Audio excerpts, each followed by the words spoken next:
Pastor Jamas estará nos trazendo uma devocional, pastor aqui de Campina Grande, da Igreja Brasil para Cristo.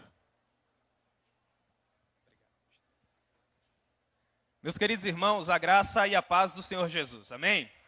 Eu gostaria de convidá-los a abrirem suas Bíblias comigo na Epístola de Paulo aos Romanos, no capítulo 3.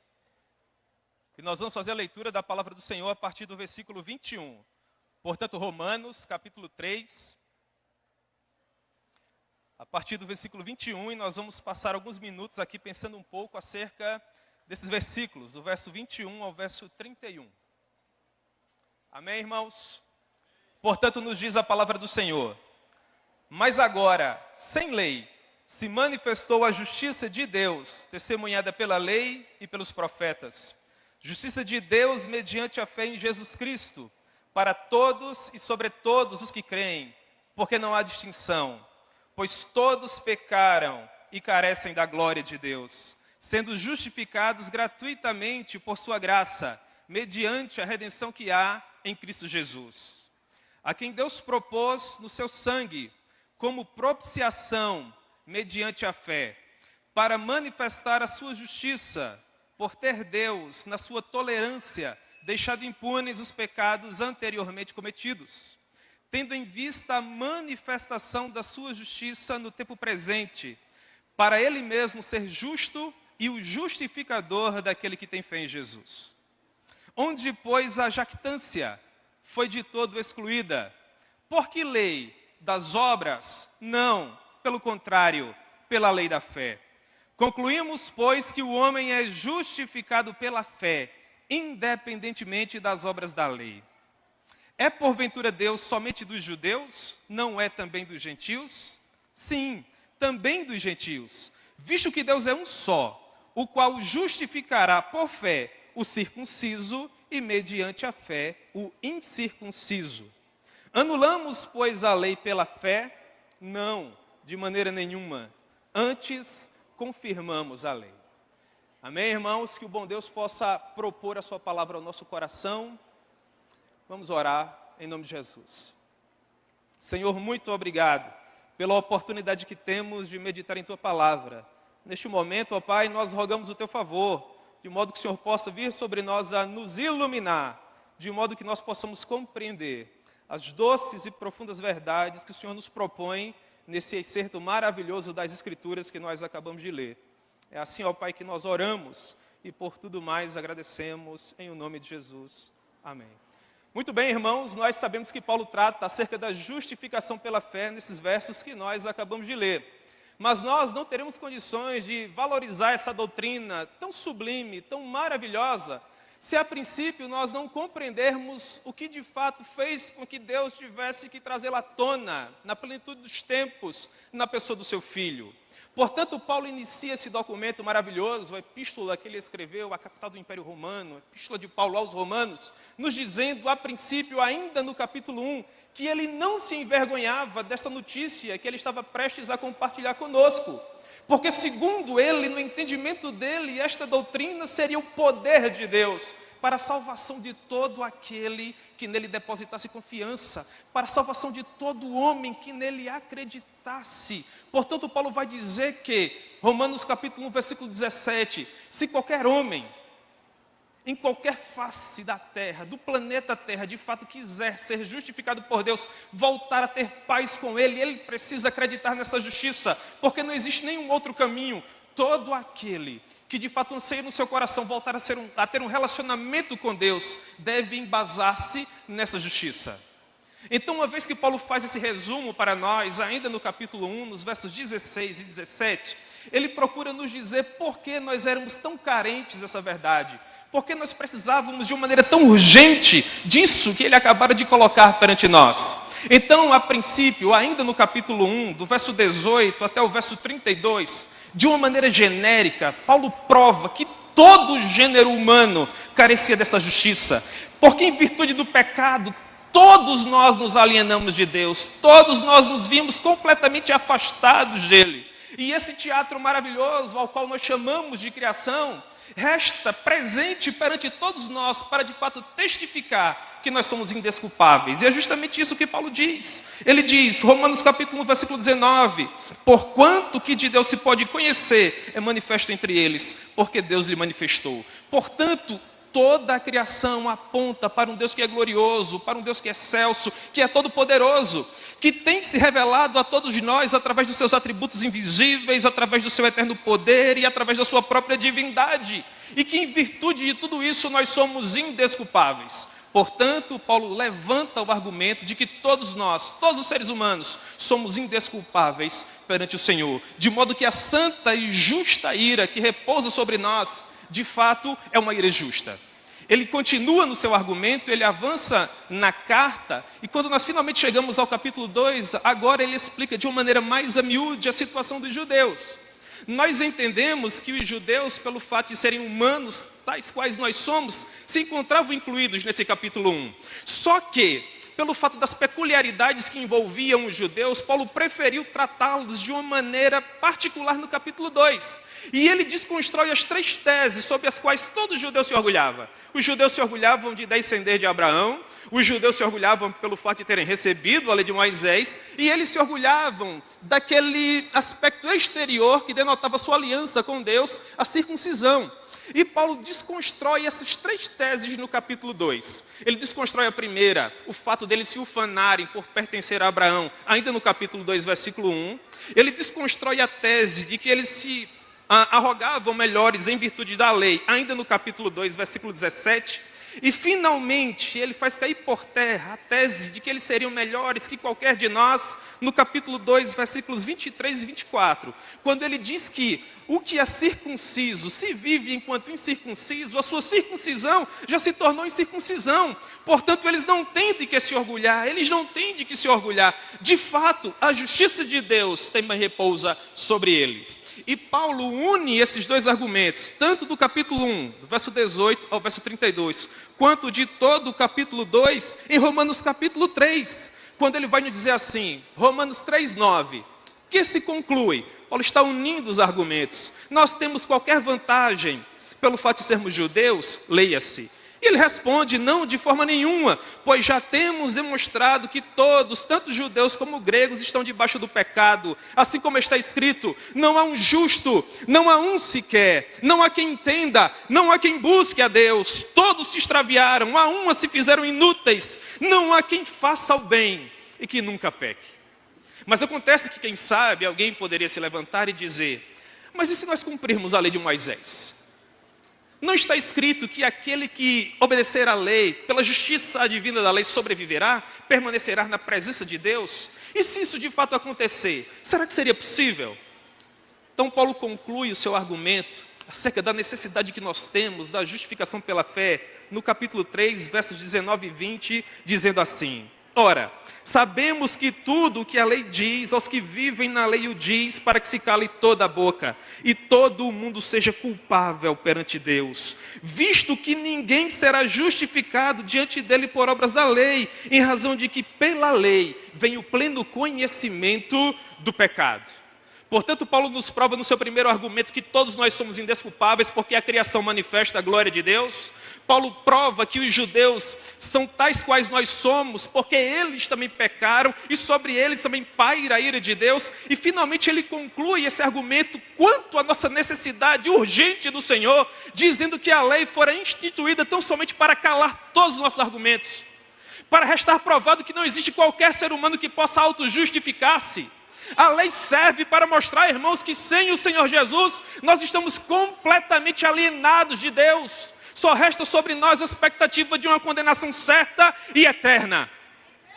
É nesse contexto que o versículo 21 do capítulo 3 surge.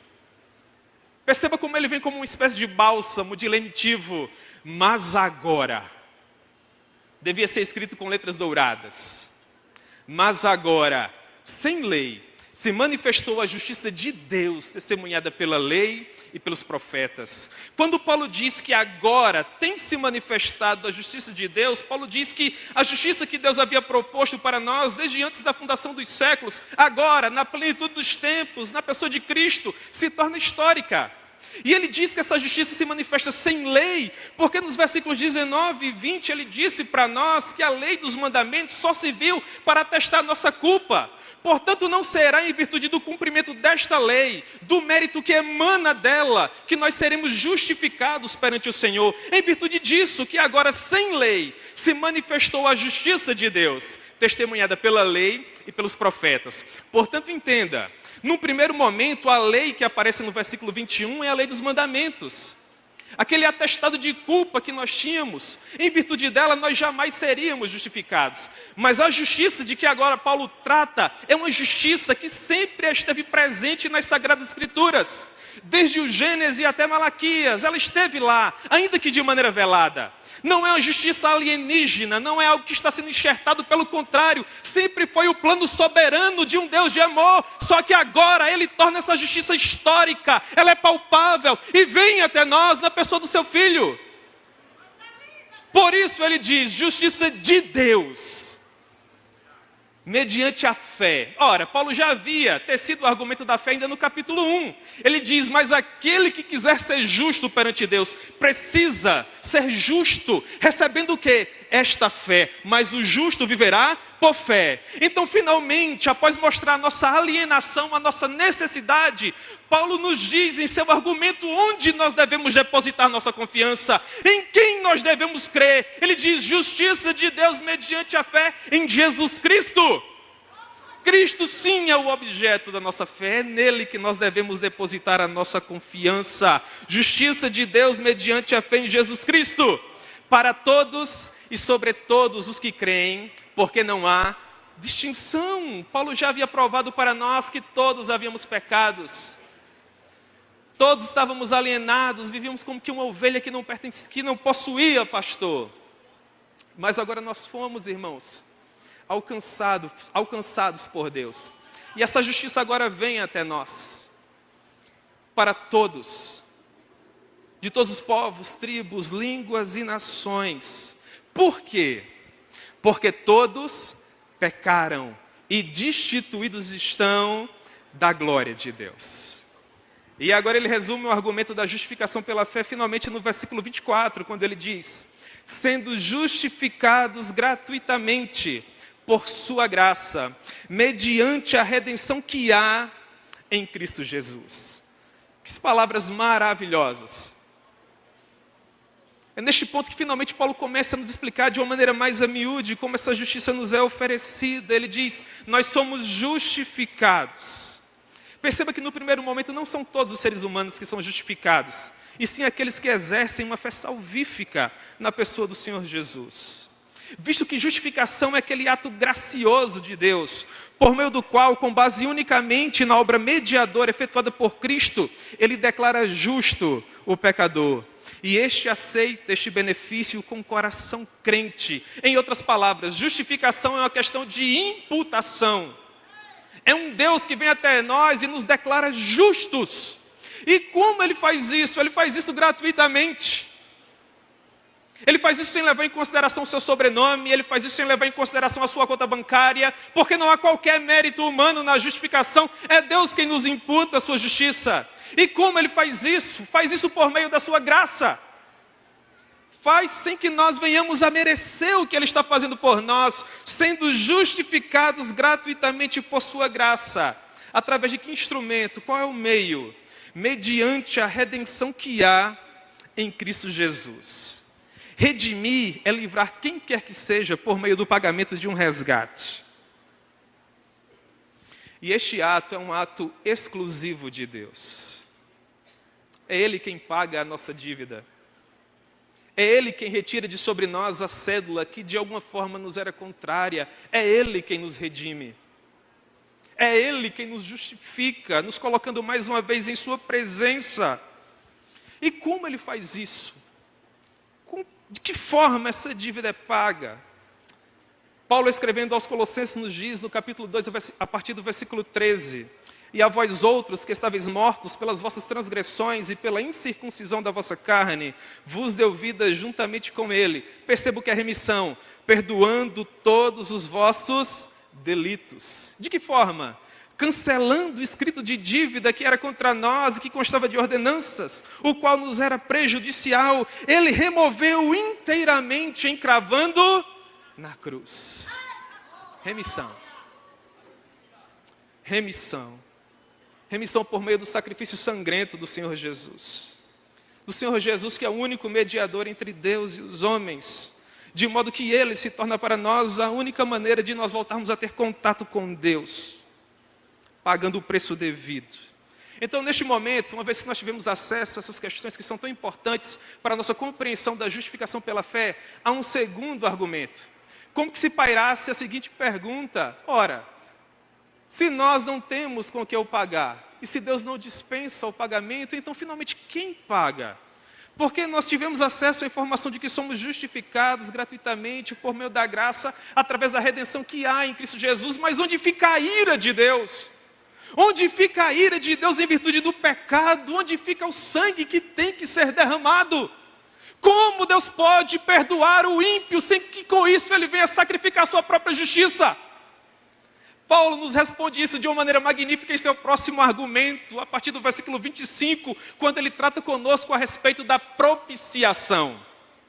Ele diz, versículo 25, a quem Deus propôs o seu sangue como propiciação mediante a fé, para manifestar a sua justiça, por ter Deus, na sua tolerância, deixado impunes os pecados anteriormente cometidos. Então, em poucos minutos, vamos entender propiciação. O que seria? Ora, para nós entendermos propiciação, nós precisamos voltar alguns milênios no tempo. Até o Gênesis, por exemplo, onde Deus estabelece um princípio. Ele diz, de forma muito clara, por sinal, Gênesis 2, 16 e 17. E o Senhor Deus lhes deu esta ordem: de toda a árvore do jardim comerás livremente, mas da árvore do conhecimento do bem e do mal não comerás. Então, um princípio foi instituído.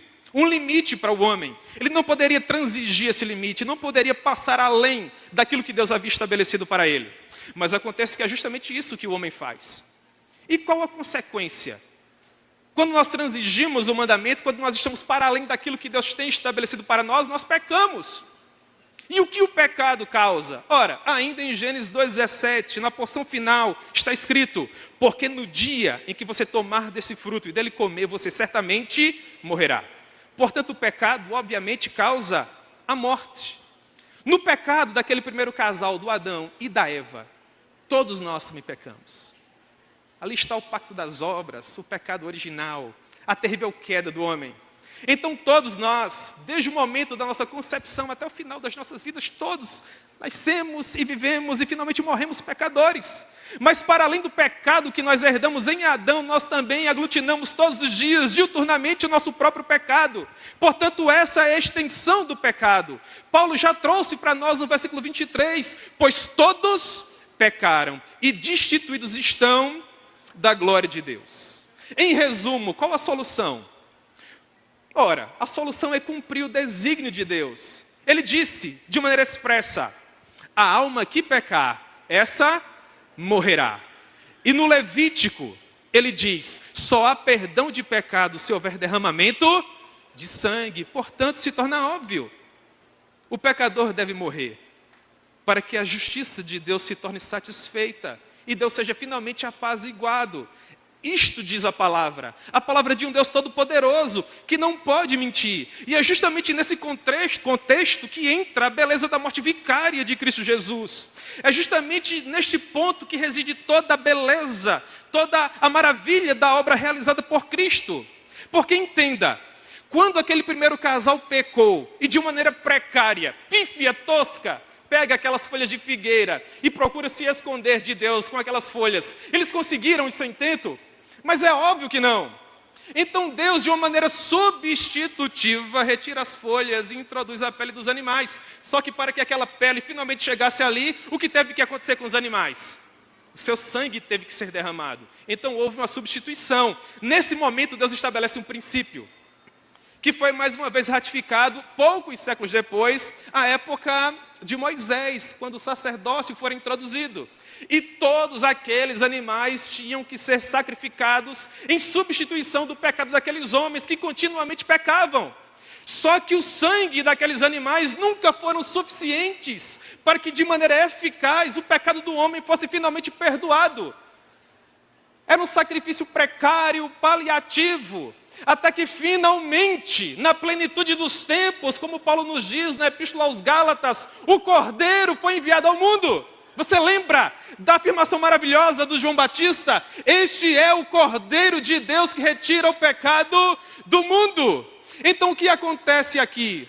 Cristo, ele se torna o nosso Cordeiro pascal, aquele que morre em nosso lugar, aquele que paga o preço quando nós deveríamos o pagar. E como isto acontece? Isto acontece porque fora o plano de Deus. É isto que Paulo diz: a quem Deus propôs no seu sangue. De quem é o projeto? De Deus. Quem na plenitude dos tempos envia o seu próprio Filho para morrer em nosso lugar? O próprio Deus. Olhe para João 3,16, que todos nós o sabemos. Porque Deus amou o mundo de tal maneira que deu o seu Filho unigênito. Ele o propôs. Em Romanos, capítulo 8, versículo 32, Paulo afirma a mesma coisa. Deus não o poupou. É Deus quem o propõe. No seu sangue, como propiciação. Nós encontramos a palavra propiciação no Antigo Testamento em Levítico e depois encontramos em Hebreus. Propiciar tem a ver com apaziguar a ira. Tem a ver com cumprir a justiça. Vem da palavra propiciatório, que era a tampa que cobria a arca da aliança. O que havia na arca? Uma porção de maná, o bordão de Arão que floresceu e a lei. A lei dos mandamentos, a nossa nota de culpa. E o que acontecia no dia da expiação? O sacerdote, a princípio, sacrificava o animal pelos seus próprios pecados, e depois ele tomava o sangue do cordeiro, e uma vez imolado o cordeiro, ele levava o sangue até o lugar santíssimo, ao santo dos santos, e aspergia o sangue do cordeiro sobre o propiciatório. Agora entenda que visão linda. Eu falei para vocês que a lei estava ali guardada. A nossa nota de culpa. A prova de que o nosso sangue deveria ser derramado porque nós erramos, porque nós pecamos, porque a ira de Deus pairava sobre nós. Mas é o sangue de quem que é lançado ali? É o sangue de Cristo. É o sangue de Cristo que cobre a nota de culpa. É o sangue de Cristo que cobre aquilo que de alguma maneira nos era contrária. Portanto, em outras palavras, o que Paulo está nos dizendo no versículo 25, que nós pecamos, que nós deveríamos derramar o nosso próprio sangue, e Deus seria justo se assim o fizesse, mas na plenitude dos tempos, Ele propôs o seu Filho como um sacrifício propiciatório. Jesus, Ele nos substitui, Ele morre em nosso lugar, é o sangue dEle que é derramado para que o nosso não tivesse que ser, e tudo o que nós precisamos fazer hoje é nos apropriar dessa verdade por meio da fé. É isso que Ele diz, mediante a fé, para manifestar a sua justiça no tempo presente. Ou melhor, por ter Deus, na sua tolerância, deixado impunes os pecados anteriormente cometidos. O que Paulo está querendo nos dizer é que antes do sacrifício vicário, expiatório de Cristo, havia uma ideia de que alguns daqueles pecados, quem sabe, poderiam ter ficado impunes, porque Deus até então não havia manifestado a sua ira. Só que Paulo aqui nos diz que aprove a Deus resguardar-se até aquele momento em que finalmente haveria um sacrifício eficaz, para que na sua tolerância Ele pudesse, irmãos, finalmente criar para nós um sacrifício que fosse eficaz. Então, na pessoa do seu Filho, versículo 26, Ele manifesta a sua justiça publicamente, no tempo presente, para Ele mesmo ser o justo e o justificador daquele que tem fé em Jesus. Isso é fantástico. Jesus funcionando como nosso sumo sacerdote, ao tempo que foi também o nosso sacrifício, aquele que morre em nosso lugar. E por que Ele tem que fazer isso? Porque nós não tínhamos condições nem mesmo de oferecer, irmãos, nem de propiciar, conforme Paulo nos diz de uma maneira magnífica.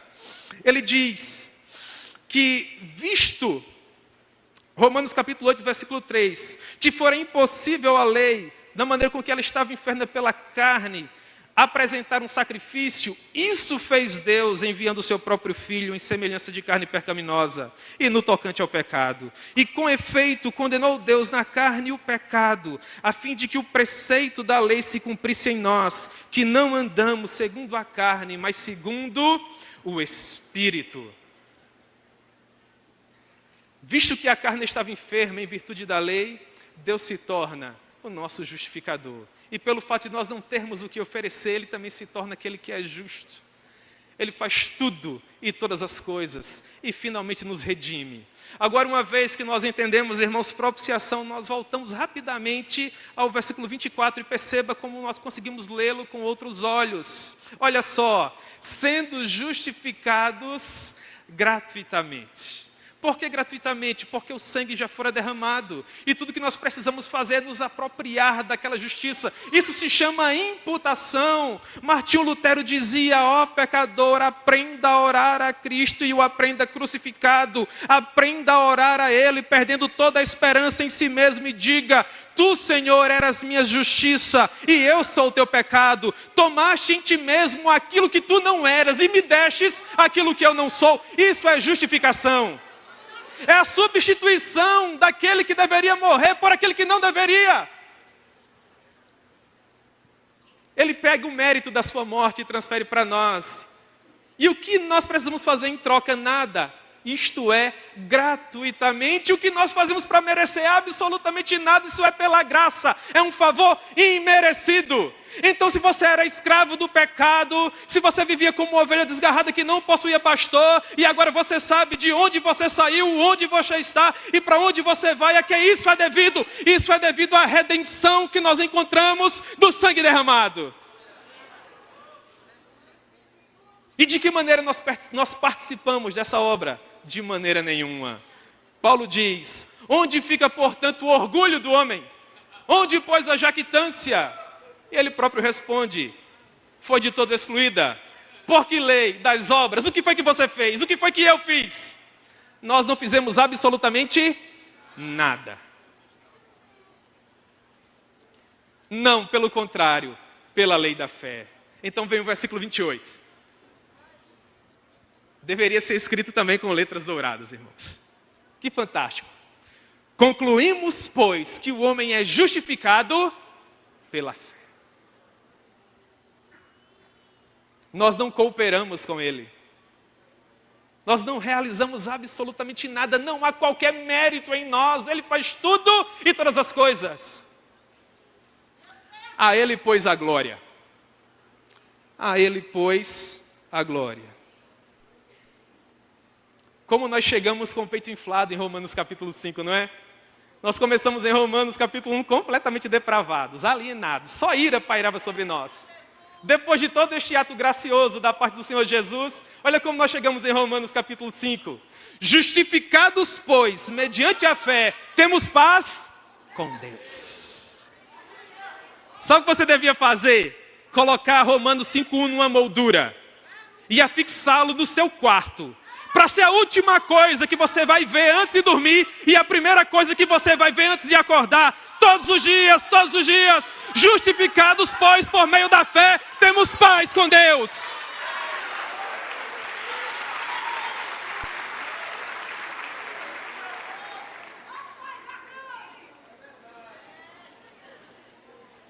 E Ele salva aqueles que pertencem a todos os povos, tribos, línguas e nação. Portanto, qualquer visão que não seja o mundo todo, não é a visão de Deus. E assim que ele conclui: visto que Deus é um só, o qual justificará por fé o circunciso e mediante a fé o incircunciso. Lembra do que Paulo diz? Ele diz: eu não me envergonho das boas novas que eu estou prestes a apresentar. Porque é o poder de Deus para a salvação, tanto dos judeus quanto dos gregos, leia-se, dos gentios, e aqui está provado. Então, finalmente, o versículo 31, e ele diz: anulamos, pois, a lei pela fé? Ora, todo o Antigo Testamento aponta para essa justiça. Não, não anulamos. Paulo diz: não, de maneira nenhuma. Antes nós confirmamos a lei. Amém, irmãos? Amém. Louvado seja o nome do Senhor. Em resumo, a justificação pela fé é a principal articulação de toda a religião e o tema central do Evangelho de Paulo.